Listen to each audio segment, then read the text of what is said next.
Shalom umat yang dikasihi Tuhan, damai sejahtera Allah penuhi hati kita semua. Iman sejati pasti disertai perbuatan yang benar. Firman Tuhan hari ini diambil dari Yakobus 2 ayat 18, demikian firman Tuhan. Tetapi mungkin ada orang berkata padamu ada iman dan padaku ada perbuatan.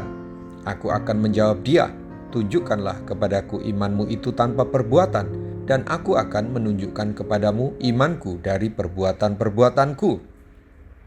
Ditegaskan oleh Yakobus, seseorang dibenarkan tidak hanya oleh iman tetapi juga oleh perbuatan. Mengenai hal ini, timbullah sebuah pertanyaan yang amat besar, yaitu bagaimana mempertemukan prinsip selamat hanya karena iman yang diajarkan Paulus dengan iman harus disertai perbuatan yang diajarkan Yakobus. Paulus di dalam suratnya kepada jemaat di Roma dan Galatia sepertinya menyatakan hal yang bertolak belakang dengan apa yang dijabarkan oleh Yakobus. Sesungguhnya tidak bertentangan.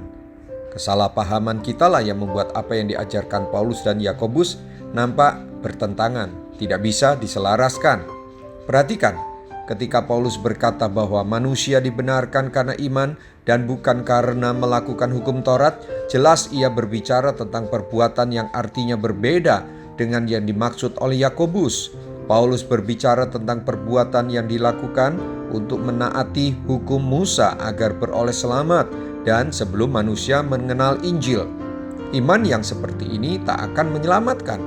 Sedangkan Yakobus berbicara tentang perbuatan yang dilakukan untuk mentaati Injil sebagai bukti iman yang sejati.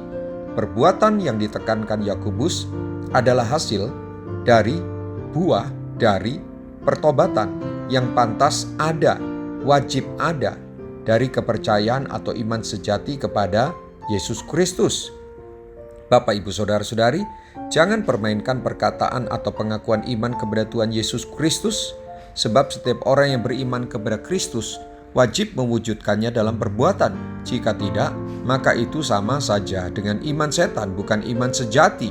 Sama saja dengan iman yang mati, iman yang tak menyelamatkan. Baca ayat 19. Mari kita berdoa. Tuhan Yesus, saya bersyukur buat kebenaran firman-Mu yang semakin memotivasi saya menjadi pelaku firman. Saya mau iman saya hidup, iman di dalam Engkau, Yesus Kristus, yang disertai menjadi pelaku firman.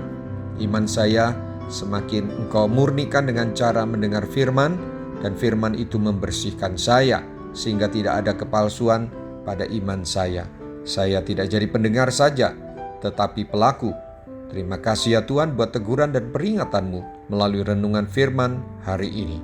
Dalam nama Tuhan Yesus, haleluya, amin.